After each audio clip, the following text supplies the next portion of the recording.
सरकार सोनम वांगचुक को जिम्मेदार ठहरा रही है। पहले उसने राहुल गांधी को कहा था। तो सरकार ये कोशिश कर रही थी कि उसका ठीकरा किसी और के सिर फोड़ दिया जाए, लेकिन है वो सरकार का ही बनाया हुआ। ढूंढिए तो पता चल जाता है कि सोनम वांगचुक सरकार के समर्थक थे, मोदी जी का फैन थे। और जिस दिन हिंसा हुई थी उस दिन सोनम वांगचुक अनशन पे थे और उन्होंने कहा था कि ये हम लोग उम्मीद कर रहे थे कि सरकार बातचीत के लिए बुलाएगी और सरकार नहीं बुलाई तो लड़के नाराज हो गए। रोल ये है कि सरकार से जो एक्सपेक्टेड था 370 हटाने के बाद, या चाइनीज वो जो गलवान और ये सब जो हुआ था उसका जो सरकार से एक्सपेक्टेड था वो सरकार ने नहीं किया। उसका गुस्सा है। तो सरकार ने क्या किया वो सरकार ने बताना है, और सरकार ने कुछ नहीं किया, इसलिए गुस्सा था तो फट गया। जो नहीं समझ रहा, जिसको समझना है उसको तो बहुत क्लियर है। आंदोलन को जिस कारण से होता है उस पर ध्यान नहीं देते हैं और ये समझते हैं कि खबर नहीं छपेगी तो काम हो जाएगा। जब लगता है कि हम जी के भी क्या कर रहे हैं, सरकार सुन ही नहीं रही है, तो वो गुस्सा फट जाता है। वही नेपाल में हुआ, वही बांग्लादेश में हुआ।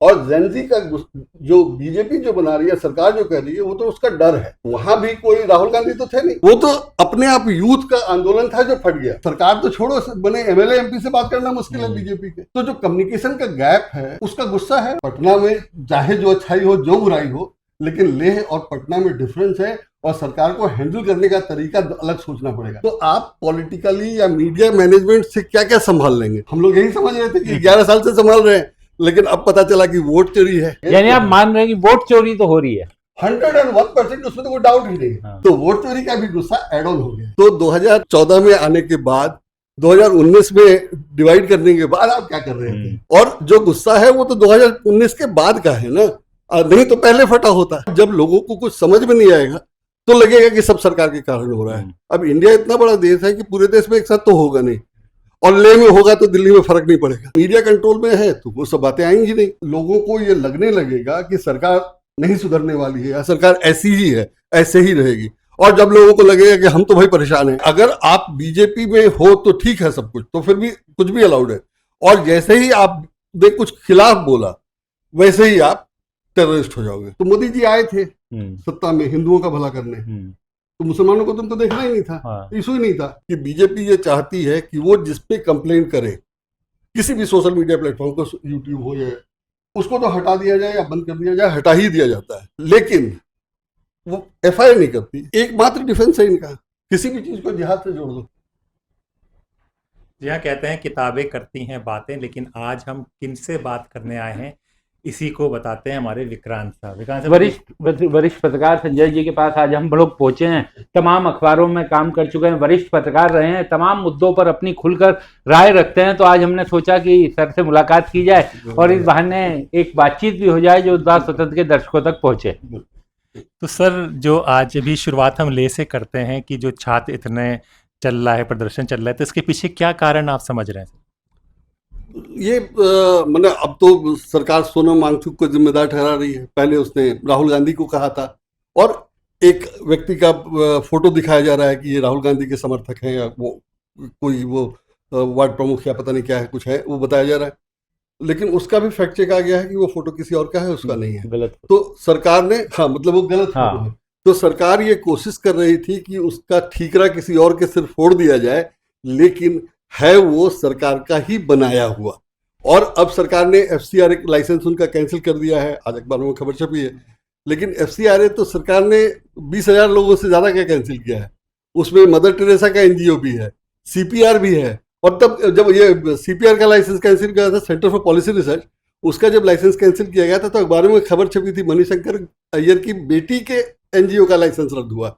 मतलब उसको मणिशंकर अय्यर से जोड़ दिया गया था, एफसीआरए से कोई लेना देना नहीं था। तो ऐसे 20,000 थे, उसमें अब एक सोनम वांगचुक का आज कैंसिल हुआ है और सरकार ऐसे बता रही है जैसे कि उन्हीं ने सब किया है और एफसीआरए से कुछ हो जाएगा। एफसीआरए से अगर होना होता तो 20,000 आपने कैंसिल किए हैं, और कैसे कैसों के किए हैं, मदर टेरेसा का एनजीओ का किया है। तो सोनम वांगचुक का हिंसा कैसा है सो आप उसी से समझ लीजिए। और सरकार को कल अमित मालवीय ने ट्वीट किया था कि ये तो 2007 में हो जाना चाहिए था। 2007 में सरकार ने तब चिट्ठी लिखी थी तो 2007 में हो जाना चाहिए था। तो 2007 में अगर हो जाना चाहिए था और आपने अब तक नहीं किया तो क्यों नहीं किया? किसी को भी क्यूरियोसिटी होगी, अखबार में ये खबर होनी चाहिए, कुछ नहीं है। ढूंढिए तो पता चल जाता है कि सोनम वांगचुक सरकार के समर्थक थे, मोदी जी का फैन थे। मोदी जी के फैन 5 अगस्त को उन्होंने ट्वीट किया था कि जो 370 हटाया और उसको डिवाइड किया गया, मैंने यूनियन टेरिटरी बनाया गया स्टेट से, वो अच्छा है, वो यही चाहते थे, वो इसकी मांग कर रहे थे, और अब वो नाराज है। क्यों नाराज है? सरकार की पॉलिसी से। और जिस दिन हिंसा हुई थी उस दिन सोनम वांगचुक अनशन पे थे, और उन्होंने कहा था कि ये हम लोग उम्मीद कर रहे थे कि सरकार बातचीत के लिए बुलाएगी वगैरह वगैरह, और सरकार नहीं बुलाई तो लड़के नाराज हो गए, और उसके बाद उन्होंने अपना आंदोलन या जो भी कुछ धरना वरना दे रहे थे, अनशन कर रहे थे, वो उन्होंने खत्म कर दिया। तो सोनम वांगचुक का तो कोई रोल ही नहीं है। रोल ये है कि सरकार से जो एक्सपेक्टेड था 370 हटाने के बाद, या चाइनीज वो जो गलवान और ये सब जो हुआ था उसका जो सरकार से एक्सपेक्टेड था वो सरकार ने नहीं किया, उसका गुस्सा है। और अब ये कह रहे हैं ये है वो है, कुछ नहीं सरकार से, और सरकार से कोई बात नहीं हुई। अब ये कह रहे हैं कि गांधीवादी थे, इनको गांधीवादी तरीका अपनाना चाहिए। सोनम, कल फारूक अब्दुल्ला ने कहा कि वो तो आना चाहते थे, दिल्ली बात करना चाहते थे, तो सरकार ने वो भी नहीं होने दिया। और सरकार ने किसानों के साथ जो किया उसमें सरकार से बात कौन कर सकता है? सरकार के पास आ कौन सकता है? तो सरकार ने क्या किया वो सरकार ने बताना है, और सरकार ने कुछ नहीं किया, इसलिए गुस्सा था तो फट गया, और फटेगा तो कभी ना कभी तो फटेगा ही। 2017 में आपने हटाया, 2019 में आपने हटाया 370, और तब से आंदोलन चल रहा है, छिटपुट खबरें तो आ रही थी। अखबार में खबर नहीं छपेगी तो ऐसा तो नहीं है कि गुस्सा खत्म हो जाएगा। बिल्कुल। तो गुस्सा तब पनप रहा था, उसमें फल जमा हो रहा था, वो फट गया एक दिन। अब आप उसके लिए ढूंढते रहिए कि क्यों फटा। गुस्सा तो फटा, और जो नहीं समझ रहा नहीं समझ रहा, जिसको समझना है उसको तो बहुत क्लियर है, इसमें बताने की भी क्या जरूरत है। संजय जी, आपने अपने पत्रकारीय जीवन में भी बहुत से आंदोलन देखे होंगे। आप जनसत्ता जैसे अखबार में रहे, जो जो जिस तरीके की मूवमेंट होती थी उसको किसी जमाने में बहुत तवज्जो भी दिया करता था अखबार। लेकिन अब एक नई परिपाटी शुरू हो गई है, चाहे वो लद्दाख का, लेह का आंदोलन हो, या फिर देहरादून में जो छात्र पेपर लीक के विरोध में सड़कों पर उतरे, या फिर कल कर्नाटक के धारवाड़ में सरकारी नौकरियों के लिए सड़क पर उतरे। अब सबको जोड़ दिया जाता है माफ कीजिएगा, जैन जी, नेपाल से जोड़ दिया जाता है कि जिस तरीके से नेपाल में साजिशें की गई वैसा ही हिंदुस्तान में भी हो रहा है। तो आंदोलन तो हमेशा से हिंदुस्तान में होते रहे हैं, ये एक नई परिपाटी क्यों शुरू हो गई है? वो इसलिए कि ये आंदोलन को जिस कारण से होता है उस पर ध्यान नहीं देते हैं, और ये समझते हैं कि खबर नहीं छपेगी तो काम हो जाएगा। तो खबर नहीं छपने का जो गुस्सा जमा होता है, और किसान आंदोलन के साथ इन्होंने जो किया, किसानों के साथ जो किया, उससे आदमी समझ रहा है कि हम कुछ कर ही नहीं सकते। तो जब वो एकदम फट जाता है, आदमी मरना है, जियो या मरो, तो वो जियो या मरो वाली स्थिति हो जाती है। जब लगता है कि हम जी के भी क्या कर रहे हैं, सरकार सुन ही नहीं रही है, तो वो गुस्सा फट जाता है। वही नेपाल में हुआ, वही बांग्लादेश में हुआ। और जेनजी का जो बीजेपी जो बना रही है, सरकार जो कह रही है, वो तो उसका डर है। वहां भी कोई राहुल गांधी तो थे नहीं, या राहुल गांधी जैसा कोई लीडर नहीं था, वो तो अपने आप यूथ का आंदोलन था जो फट गया। वही बांग्लादेश में हुआ, वही नेपाल में हुआ, वही श्रीलंका में था। ऐसा कोई ऑपोजिशन लीडर तो नहीं था। और जो प्राइम मिनिस्टर बना वो तो कोई राहुल गांधी नहीं था ना कि वो प्राइम मिनिस्टर बनने के लिए कर रहा था। तो नेचुरल था, अगर आप ठीक से काम नहीं करोगे, पब्लिक की बात नहीं सुनोगे, मतलब आप जरूरी नहीं कि पब्लिक जो कहे सब आप कर ही दो, या आप सब कर ही सकते हो, लेकिन उनको बताना कि हम नहीं कर सकते, इसलिए नहीं कर सकते, या इसलिए नहीं होना है। आप उनसे बात करो। आप तो छोड़ो, बने सरकार तो छोड़ो, बने एमएलए एमपी से बात करना मुश्किल है बीजेपी के, वो नहीं मिलेंगे आपको, चिट्ठी का जवाब नहीं आता, वगैरह वगैरह। तो जो कम्युनिकेशन का गैप है, उसका गुस्सा है, उससे लोग जमा है। तो आप किसी को रिजॉल्व करने की कोशिश ही नहीं करते, रिजॉल्व करने के लिए कोई काम ही नहीं हो रहा। तो मुझे लगता है कि इस सरकार में आंदोलन जो छोटा मोटा अब मार्च निकालो तो निकालने देंगे, परमिशन नहीं है, और अगर निकाल दिया तो पीट पीट के सबको वो कर देते, चाहे वो जगह कहीं भी। तो लेह पटना नहीं है। पटना में चाहे जो अच्छाई हो, जो बुराई हो, लेकिन लेह और पटना में डिफरेंस है, और सरकार को हैंडल करने का तरीका अलग सोचना पड़ेगा। नहीं सोचेंगे तो लेह में हुआ, बेंगलोर में हुआ तो कह दिए कि वो तो कांग्रेस सरकार के खिलाफ है। तो आप पॉलिटिकली या मीडिया मैनेजमेंट से क्या क्या संभाल लेंगे, और अगर संभाल लेंगे तो हम लोग यही समझ रहे थे कि 11 साल से संभाल रहे हैं, लेकिन अब पता चला कि वोट चोरी है। तो वोट चोरी का भी गुस्सा एड ऑन हो गया। और नहीं तो जो कल अमित मालवीय ने जो चिट्ठी शेयर की थी वो 2007 की है, और अमित मालवीय को बाकायदा सोनम वांगचुक को बाकायदा धमकी दी गई कि आप ये कर रहे हैं। वही जो बीजेपी की गवर्नमेंट आलोच करती है, वही है, सरकारें ऐसी काम करती हैं, वही एलिगेशन है। लेकिन तब की सरकार कार्रवाई नहीं करती थी, और उसने चिट्ठी लिख के, हो सकता है कि धमका लिया हो, या डर गए हो, या समझा दिया हो, एक्शन नहीं हुआ। अमित मालवीय कह रहे हैं कि उसी समय हो जाना चाहिए था। उस समय की सरकार ने अपने हिसाब से हैंडल किया। आपको अगर लगता है कि सोनम वांगचुक ऐसा ही काम कर रहे थे, तो 2014 में आने के बाद 2019 में डिवाइड करने के बाद आप क्या कर रहे थे? और जो गुस्सा है वो तो 2019 के बाद का है ना, नहीं तो पहले फटा होता। तो आप उसको प्रेजेंट कर रहे हैं कि कांग्रेस का है। तो इस तरह से मिसमैनेज करके आप पब्लिक को मिसगाइड तो कर सकते हैं, लेकिन वो कितने दिन चलेगा? और जब लोगों को कुछ समझ में नहीं आएगा तो लगेगा कि सब सरकार के कारण हो रहा है। यही पहले भी हुआ है, दूसरे देशों में भी हुआ, वही यहाँ भी हो रहा है, हो सकता है। अब इंडिया इतना बड़ा देश है कि पूरे देश में एक साथ तो होगा नहीं, और ले में होगा तो दिल्ली में फर्क नहीं पड़ेगा।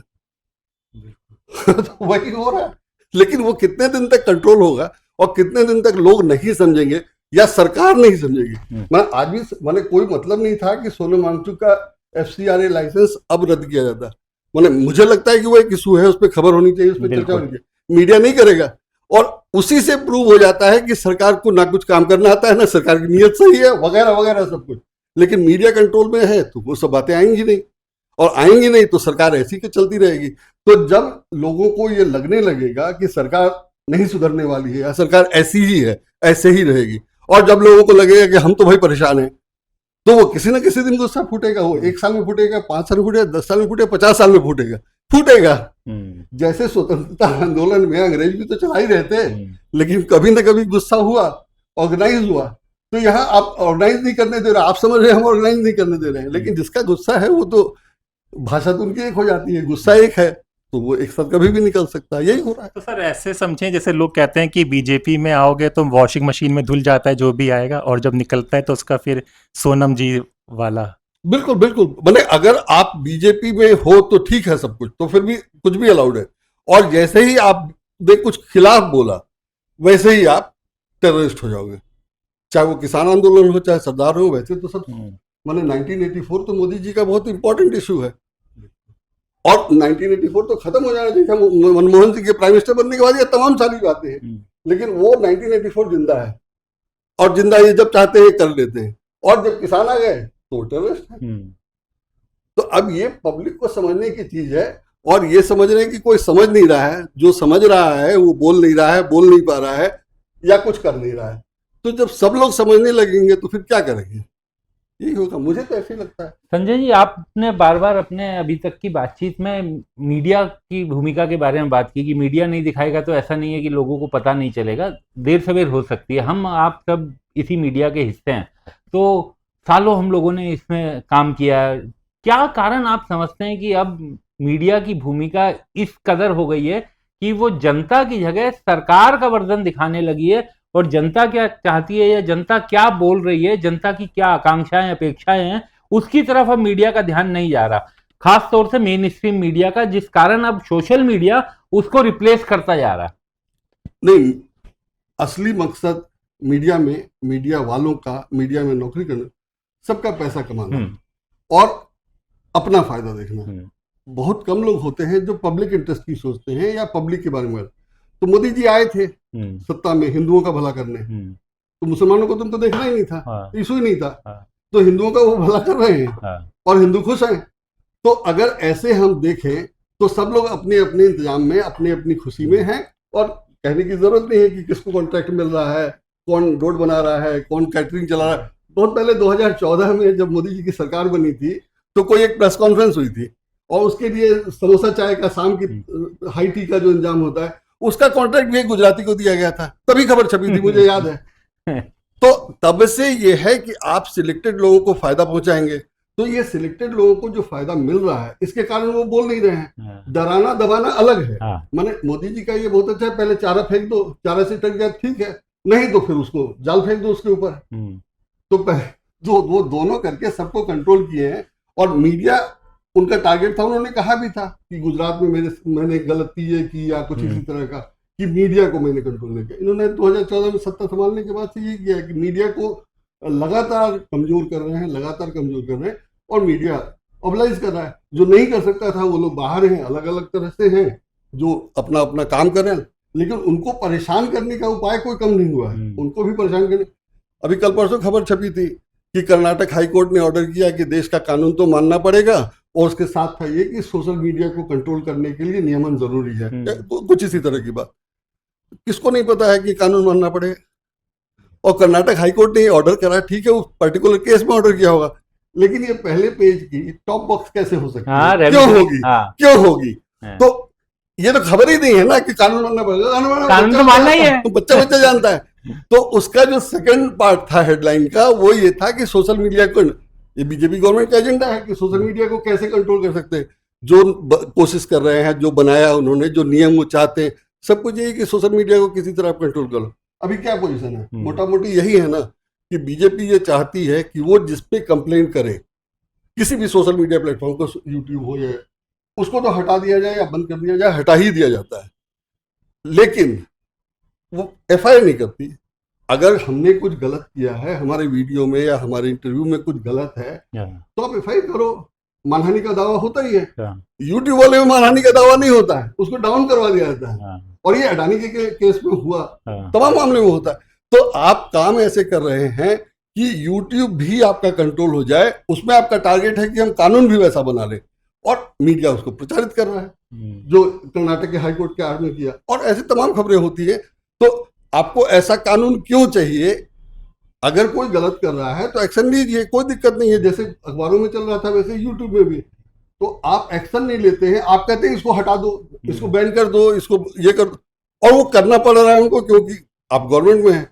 लेकिन जो हमारा फ्री स्पीच है वो कहाँ गया? और अगर हमने कुछ गलत करा है तो आप करिए, एक्शन लीजिए। तो आप एफआईआर भी नहीं कराओगे और आप चाहते हो कि वो वीडियो नहीं दिखे, तो आपके अगेंस्ट में खबरें ना छपे।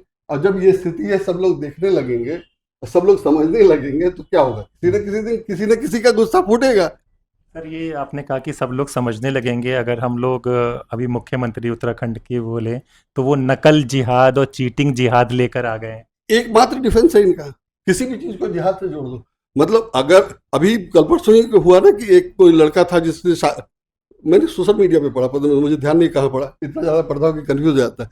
तो खबर ये थी कि कोई लेडी जेल में मिलने के लिए लाइन लगी थी, मुस्लिम लेडी थी, वो मिलने के लिए लाइन लगी हुई थी, और उसके बेटे को पुलिस ने मार दिया था। मार इसलिए दिया था कि वो किसी हिंदू लड़की से प्रेम करता था, शादी करना चाहता था वगैरह, तो उसको मार दिया। उसका भाई पहले से जेल में था, तो वो भाई को माँ बताने गई थी कि तुम्हारा भाई जो है ऐसे ऐसे मारा गया। ठीक है, ये पूरी खबर है। खबर एक तो अखबारों में वैसे छपती नहीं है, और दूसरी कि मार दिया गया, वो जेल में मिलने गई। तो जिसने भी पोस्ट लिखा था उसने ये लिखा था कि वो रो रही थी लगातार क्योंकि उसका बेटा मरा था, वो भाई को बताने जा रही थी। जेल में जो मिलने का सिस्टम है उसने लिखा है, मैं जानता नहीं, मैंने देखा कि बड़ी भीड़ होती है, आप एक दूसरे से बात नहीं कर सकते, देख भी नहीं सकते, इतने लोग एक साथ बात कर रहे होते कि सुनाई देता। तो उसमें इसने कहा कि आप आगे चले जाओ, रिक्वेस्ट करो कि आपको अलग से पहले भेज दे, वो भी नहीं माना गया। तो ये हालत है। अब इसमें क्या क्या होगा, क्या क्या सोचेंगे आप?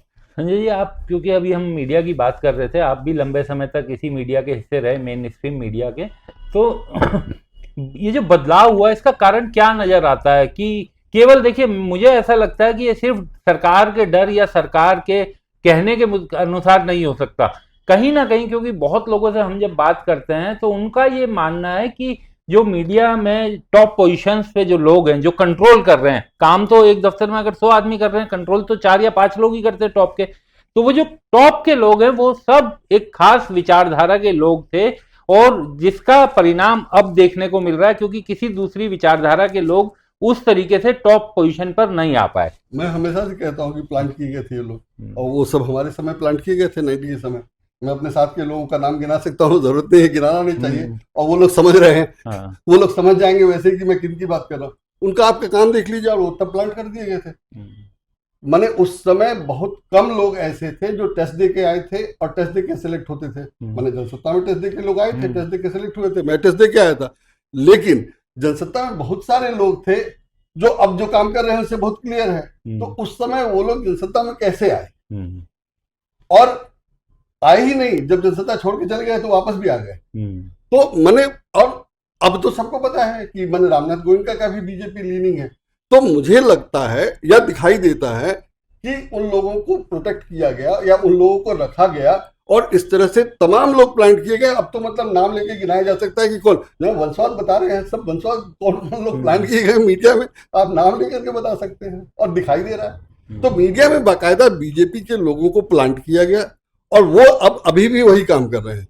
और किसी को कुछ फायदा मिला, किसी को कुछ फायदा मिला, कुछ ने तो वीडियो बना के काम आ रहा है, किसी को अवार्ड मिला, इमरजेंसी पे कितनी किताबें आई हैं आप गिन लीजिए 2014 के बाद। 2075 में इमरजेंसी लगी, 14 के बाद सबको याद आ 14 के बाद इमरजेंसी पे किताबें आ रही हैं। और अभी जो इमरजेंसी चल रही है उस पे कितनी किताब है? हाँ, मुझे एक मिली, आप लोगों को पता है कि नहीं पता है, मुझे एक किताब मिली हाँ, जो अघोषित इमरजेंसी पे इंग्लिश में किताब है, बड़ी अच्छी किताब है, बहुत डिटेल है, हाँ, वो भी 4-5 साल हो गए, दूसरी कोई किताब नहीं है। तो इमरजेंसी पे किताब अब छप रही है, तो सब ब्लाइंड है, यही काम है, ऐसे ही काम करते हैं। हाँ। तो सर ये जो आप कह रहे हैं तो हम इसको या हमारे दर्शक ऐसे समझें कि टीवी की तो बात है, अखबारों में भी खबरें प्रॉपर मैनेज किए जा रही हैं, जो बताना चाह रहे हैं वही बताया जा रहा है। मैं रोज लिखता हूं और यही लिखता हूं कि ये हेडलाइन वही लगाएगा जो बायस्ड होगा।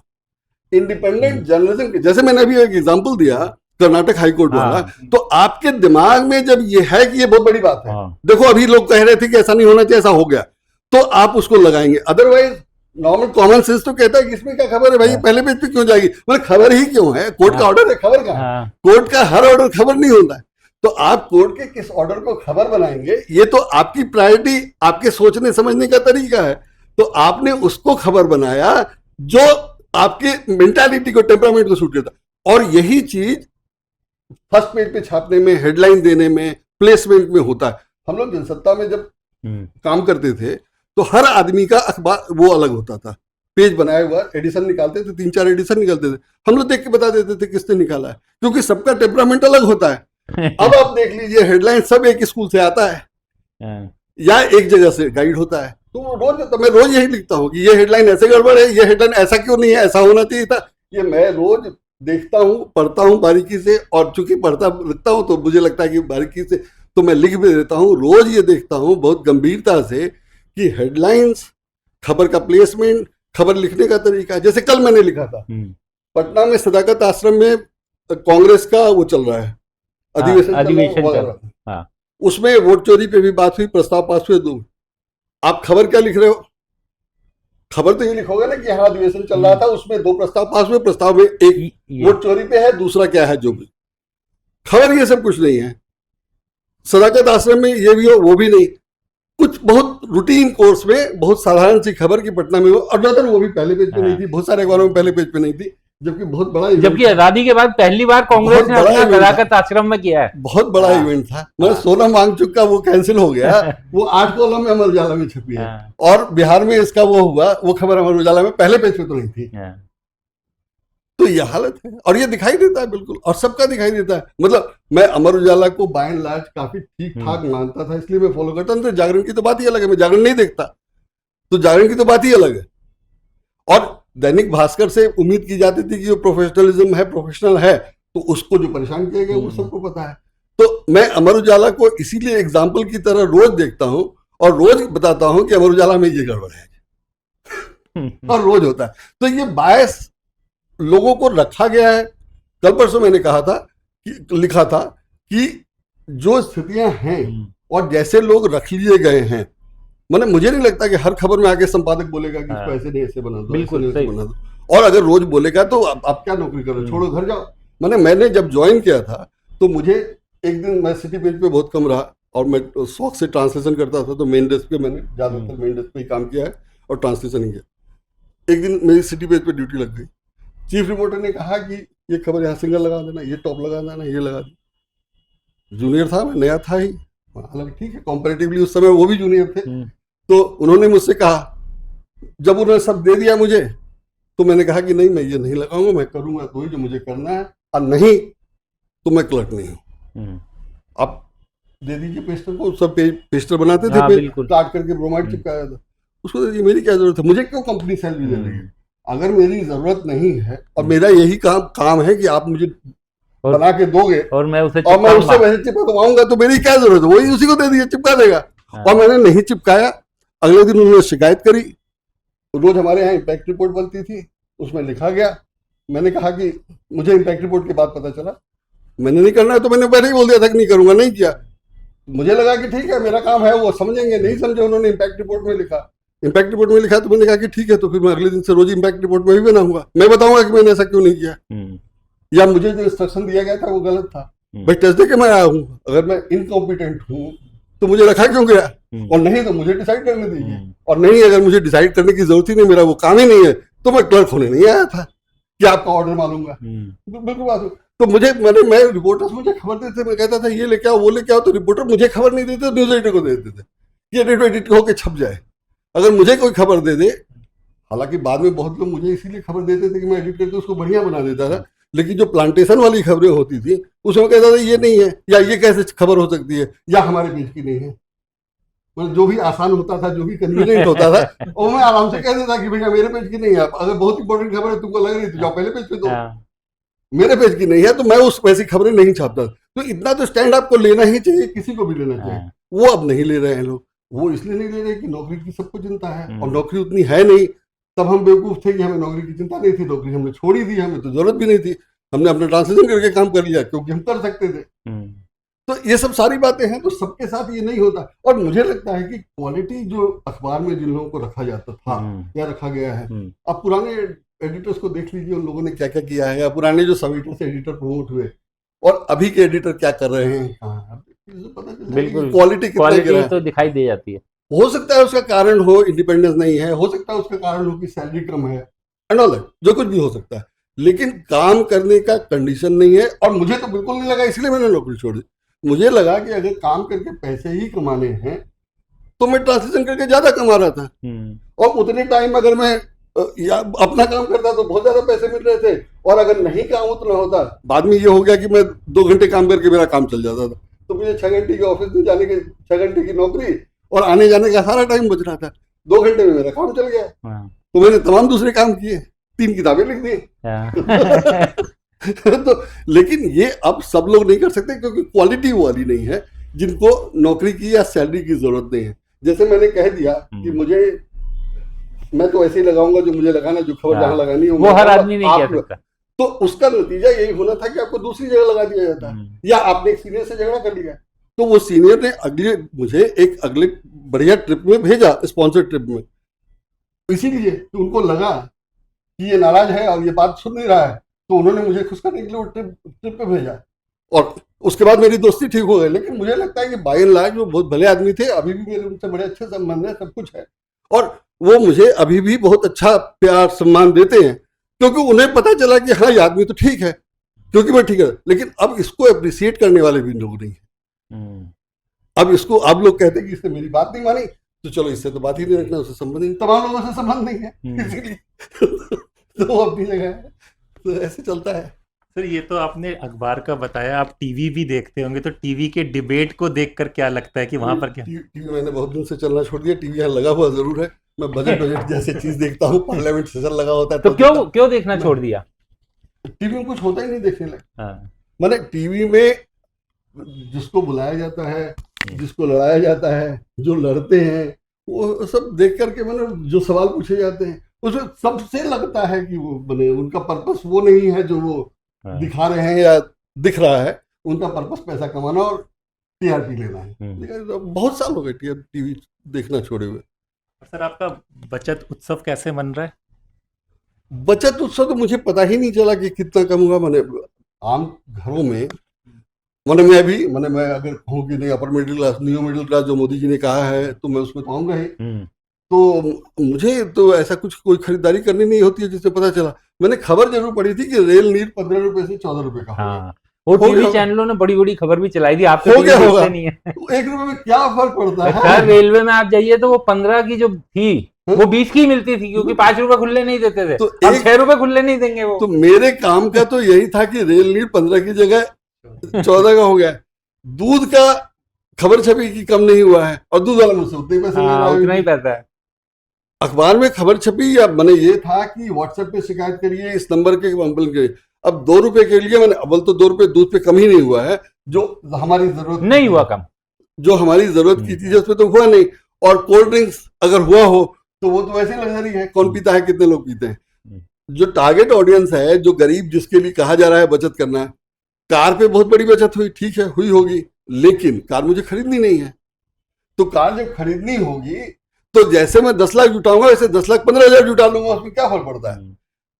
जैसे 1 लाख जुटाऊंगा वैसे 1 लाख 1,000 रुपए जुटा लूंगा।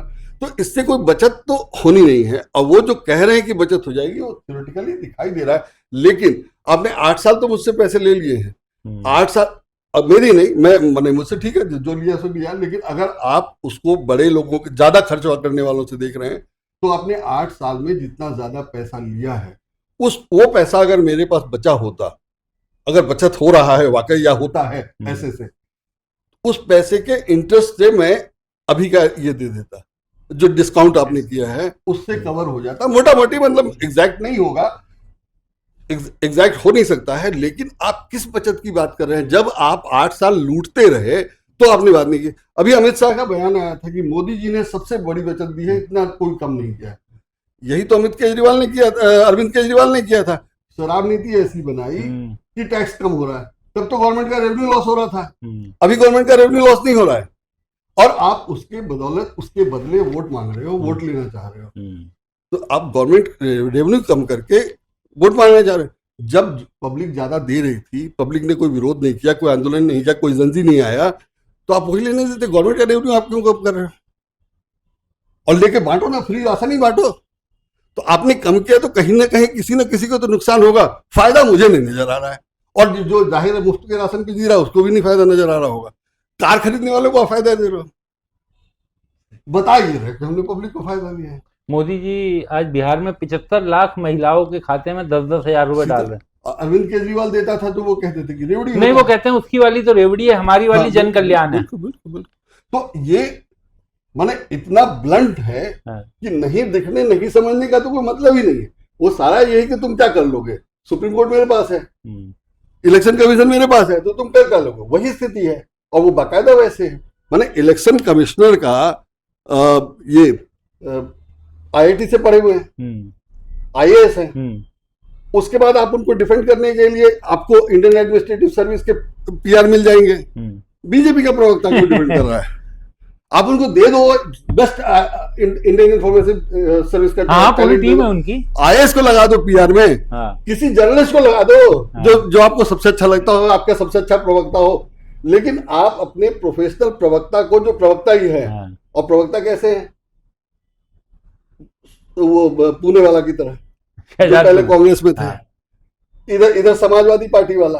तो आपकी विचारधारा का प्रचार करने के लिए आपको सब चलेगा, और आप उस विचारधारा का प्रचार कर रहे हो जो आप कहते हो कि हिंदुत्व है वगैरह वगैरह। लेकिन आपको हिंदुत्व से मतलब नहीं, आपकी विचारधारा वोट जीतने, सत्ता में रहने और इनको मलाई देने की है, और आप वो कर रहे हो, कर पा रहे हो, क्योंकि आप सबको मलाई दे रहे हो। मैंने अभी उसको लिखा था अपना, ये संजय निरुपम जनसत्ता में था, बिहार का है। हाँ, बिल्कुल बिहार का है। आप देखिए कैसे बैटिंग कर रहा है गवर्नमेंट के लिए, और वो एक बार कांग्रेस से सांसद रह चुका है, एक बार मैंने 2-3 बार सांसद रहा है, राज्यसभा का मेंबर रह चुका है, सब कुछ कर चुका है। अभी वो सांसद नहीं है, कांग्रेस शिवसेना के बाद अब वो शिंदे सेना में है, और शिंदे सेना के लिए बैटिंग कर रहा है। कल को अगर उसको मैंने मुफ्त में तो कर नहीं रहा है, जाहिर है उसका कुछ इंटरेस्ट है, तो वो पॉलिटिकल लीनिंग या विचारधारा का मामला तो है ही नहीं। आप क्यों उसको डिफेंड कर रहे हो? क्यों राहुल गांधी की शिकायत करो, जिसके आप पार्टी में थे पहले, आप जिसकी पार्टी में सांसद रह चुके हो? इसीलिए ना कि कुछ मिल जाएगा, और अगर कल को मिल जाएगा, अगर कोई दे देता है शिंदे सेना, तो हम क्यों नहीं कहें कि वो करप्शन है या आपको इसीलिए मिला हुआ है। लेकिन ये करप्शन नहीं है, दूसरी पार्टी करे तो करप्शन है, हम करें तो कुछ नहीं। तो ये पूरा सब जगह सर हर मामले में है, रोज दिखाई देता है हर एक चीज में। लेकिन मैं कहता हूं कि संजय निरुपम को ये खुद नहीं करना चाहिए, लेकिन सोसाइटी जो है हमारी वो कहती है कि संजय निरुपम बहुत सक्सेसफुल है, बहुत तेज आदमी है, तुम क्या हो, तुमने क्या कर दिया। तो ये हालत है। अगर हमने किताब लिखी तो वो काम नहीं है। वो किताब को अगर मैं गवर्नमेंट सेल में करवा दूं और उससे कुछ पैसे कमा लूं तो मैं सक्सेसफुल हो जाऊंगा। तो ये हालत है, ऐसी सोसाइटी सोचती है। तो इसमें अब कौन सक्सेसफुल और कौन क्या कर रहा है ये समझना मुश्किल है, और कौन किस लिए क्या कर रहा है वो दिखाई दे जाता है कई बार कई लोगों का। तो लेकिन बीजेपी को वो सब मंजूर है। और मैं तो कई बार कहता हूं कि आरएसएस के लोगों को तो कुछ देता ही नहीं है, और सिर्फ उन्हीं को दिया जा रहा है जिससे मोदी जी की सरकार चलती रहे। उसमें इंक्लूडेड है उपराष्ट्रपति का पद। उपराष्ट्रपति उन्होंने इसलिए बनाया कि उनको प्रमोट किया था, वो ममता जी को अच्छा परेशान कर रहे थे, तो उनको प्रमोट करके यहाँ ले आए, और उन्होंने जो किया सो अपनी जगह है, हटा दिया उनको, वो सब ठीक है। बाद में आपने क्या किया, आरएसएस वाले को अब एडजस्ट किया है। जो वाइस प्रेसिडेंट बने वो आरएसएस के हैं, उनके बारे में अखबारों में खबर छपी है, मैं नहीं बोल रहा हूँ कि वो आरएसएस के हैं, ये भी कि वाजपेयी जी इनको मंत्री बनाने जा रहे थे और किसी और के पास नोटिस चला गया, किसी और के पास खबर चली गई, उसने शपथ ले ली, नाम की और वजह से चला हाँ गया। हाँ नाम से, और शपथ ग्रहण के बाद वाजपेयी जी ने पूछा था दाढ़ी वाला कहाँ है। हाँ, उसके बाद खबर ही है, मैं खबर की बात कर रहा हूँ, मैं तो मेरे पास कोई अलग से सूचना नहीं है। हाँ। ये एक बार में खबर छपी है कि जब वो उनको शपथ नहीं मिली तो 2014 में तो मंत्री बन ही जाते। हाँ। ये बताने के लिए बताया गया है कि वो कॉम्पिटेंट हैं हाँ। और आरएसएस के हैं, इसलिए उनको उपराष्ट्रपति बनाने में कोई गलत नहीं है। ये बीजेपी की लाइन ऑफ थिंकिंग है या बीजेपी ये प्रचारित कर रही है। Fact of the matter is कि वो 2014 में जीते ही नहीं, तो जो एक बार जीता हाँ। और जिसको इतने लोग जानते थे कि सूचना किसी और को भेज दी और आपको पता ही नहीं चला, शपथ कोई और ले गया, दूसरी बार वो जीता नहीं, तो वो कॉम्पिटेंट कैसे हो गया? अब आप कह रहे हो कॉम्पिटेंट, तो मान लेते जीत भी गया इलेक्शन।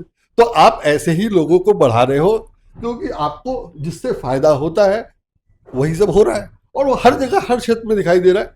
और बाकी जिसको देखना है, चाहे वो सुप्रीम कोर्ट हो, चाहे इलेक्शन कमीशन हो, चाहे मानवाधिकार आयोग हो, सब ने अपने अपने लोगों को बैठा दिया है। आप पोस्ट जो है, पद जो है, वो प्राइज के रूप में दे रहे हो, लुटा रहे हो बाकायदा, इंक्लूडिंग ये अपना भारत रत्न। इलेक्शन के पहले आपने 5 दे दिए, पहले आपने 3 नहीं दिए थे, 2 नहीं दिए थे, 1 नहीं दिए थे, तो आपको 5 आदमी का ख्याल अचानक इलेक्शन के समय आया। और आप देख लीजिए, 5 डिफरेंट बैकग्राउंड से आते हैं, जिसका वोट मिला उनको, जिससे फायदा हुआ। तो हालांकि मैं कह रहा हूं कि उससे भी नहीं जीत रहे हैं, जीत तो वो रहे चोरी के वोट से, लेकिन वो इस तरह का काम करते रहते हैं कि लोगों को लगे, यानी आप मान रहे हैं कि वोट चोरी तो हो रही है 101%, उसमें तो कोई डाउट ही नहीं है। हाँ। मेरे पापा का वोट दिल्ली में कटा। हाँ। मेरे पापा मेरे भाई के साथ रहते हैं, बाकी सबका नाम है, उनका नाम कट गया। हाँ। अब एक देख के काट दिया, तो आप चेक करोगे ना। अब कहते रहे इलेक्शन कमीशन, कौन मैं ऐसे मान लूंगा, मैं तो मेरे सामने एग्जांपल है। तो कि आपने ए देख के काट। हमारी बिल्डिंग में जब हम लोग यहाँ आए थे 2003 में, तो सबने अब मोहल्ला था, उस समय एक वोटर आई कार्ड ही होता था, एक आइडेंटिटी डॉक्यूमेंट, सबको फुल लगवाने के लिए आइडेंटिटी डॉक्यूमेंट चाहिए, सबको जरूरत थी, और किसी का नाम यहाँ नहीं था, सबका अलग अलग एड्रेस पे था, यहाँ का नाम चाहिए था।